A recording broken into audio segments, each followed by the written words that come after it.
Jute उद्योग, इसका material index 1 है।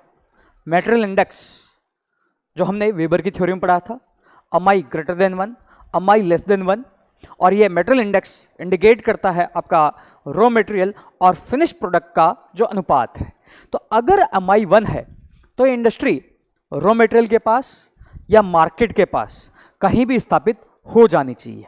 बट जूट जो है उसके लिए बहता हुआ पानी चाहिए, जो निटिंग प्रोसेस होता है। तो इस कंटेक्स्ट में जो बहता हुआ पानी चाहिए, इस कंटेक्स्ट में ये इंडस्ट्री वहां जो है डेवलप हुई है जहां पर ये फ्रेश वाटर अवेलेबल है, plus highly labour intensive sector है।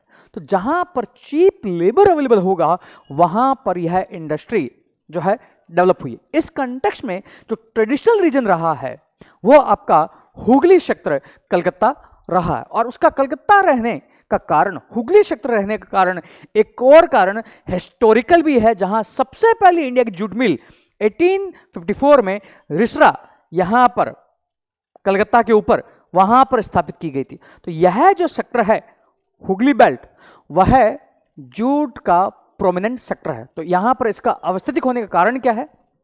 पहला तो जूट रॉ मटेरियल के तौर पर, प्लस यहां पर रनिंग वाटर मिल जाता है हुगली का, प्लस चीप लेबर अवेलेबल है बिहार से, आपका उड़ीसा से, असम से। तो यहां पर चीप जो है लेबर अवेलेबल है, प्लस यहां पर पावर भी अवेलेबल है रानीगंज वगैरह से।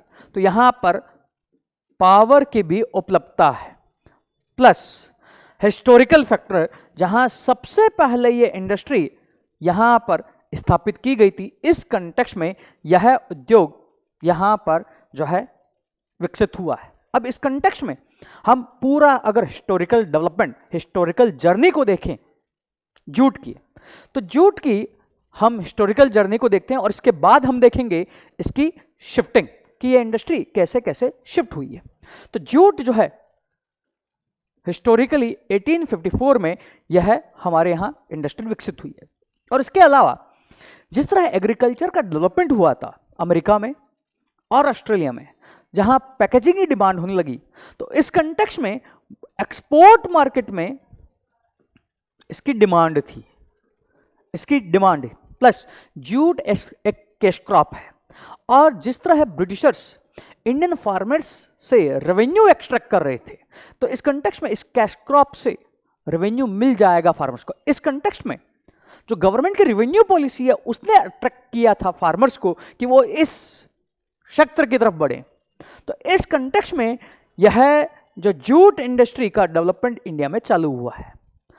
बट इस इंडस्ट्री को जो है धक्का लगा था वर्ल्ड वॉर 2 में, जहां जर्मनी पर जब बैन लगाया गया और उसने सिंथेटिक फाइबर का निर्माण कर लिया था, और ये सिंथेटिक फाइबर इस जूट के मुकाबले बेटर था। जहां जूट रेशा छोड़ देता है, यह वाटरप्रूफ नहीं है, परंतु वो सिंथेटिक फाइबर रेशा नहीं छोड़ता है, वाटरप्रूफ है। तो इस कंटेक्स्ट में इसका यूज लेस होने लगा और उस सिंथेटिक फाइबर के कारण इसको स्टिफ कंपटीशन मिला, और उद्योगों ने इस सिंथेटिक फाइबर को अपनाया वर्ल्ड वॉर 2 के बाद। तो ये इंडस्ट्री का डाउन होने लगा, ये इंडस्ट्री डाउन हुई है वर्ल्ड वॉर 2 के बाद। अब जब 1947 में इंडिया आजाद हुआ तो मिल्स इंडिया में बच गई, जूट ग्रोइंग रीजन रह गया बांग्लादेश में।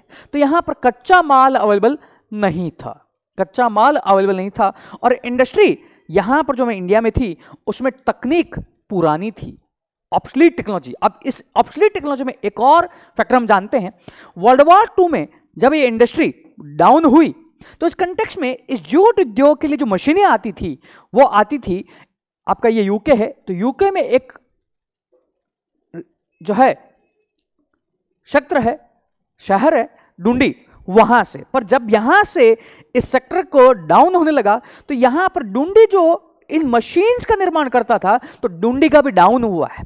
तो यह 1947 में जब इंडिया आजाद हुआ तो हमारे यहां नई मशीनरी नहीं थी और हम नई मशीनरी इंपोर्ट भी नहीं कर पा रहे थे, बिकॉज डुंडी का डाउन हो चुका था जहां से मशीन्स आनी थी, आ रही थी। इस कंटेक्स्ट में इंडिया में इसका डिक्लाइन हुआ है।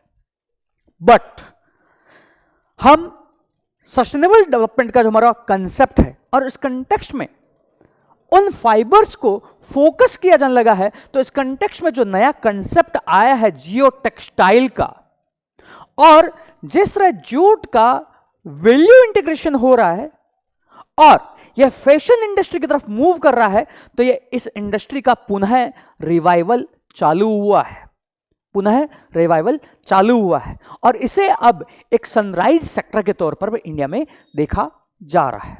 तो यहां पर यह था हमारा हिस्टोरिकल डेवलपमेंट। अब हम पुनः चलते हैं जहां हमने देखा था इस रीजन का डेवलपमेंट। अब यहां से इंडस्ट्री इस रीजन से शिफ्ट हुई है इधर गोदावरी की तरफ। यहां पर शिफ्ट होने का कारण है, यहां पर पेपर मेकिंग इंडस्ट्री है और पेपर मेकिंग इंडस्ट्री के लिए एक घास, सबई घास का उपयोग किया जाता है। अब ये यहां पर जूट का भी उपयोग कर रहे हैं, जहां jute as a raw material के तौर पर पेपर इंडस्ट्री में यूज हो रहा है।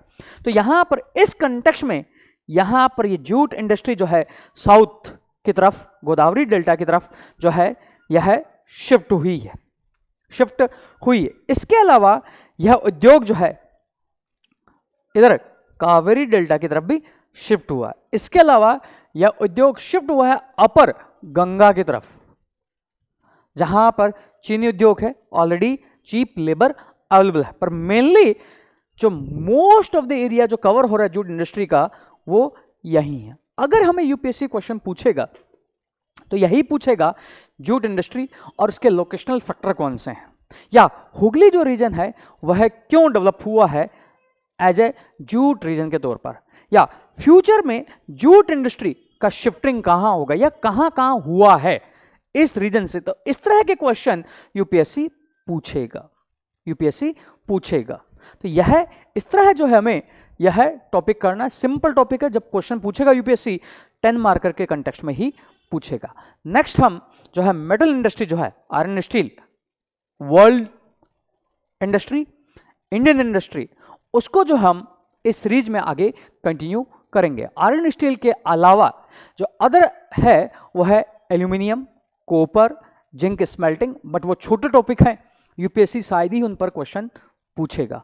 और फिर हम आगे बढ़ेंगे ऑटोमोबाइल, फार्मास्यूटिकल, केमिकल और इन इंडस्ट्री की तरफ। तो यह 3 जो है हमने एग्रो बेस्ड इंडस्ट्री में किए हैं, आपका शुगर, फिर कॉटन और फिर जूट। यह तीनों ही प्रोमिनेंट है यूपीएससी के लिए, जहां पर कॉटन पर ऑलरेडी यूपीएससी क्वेश्चन पूछ चुका है। Thank you.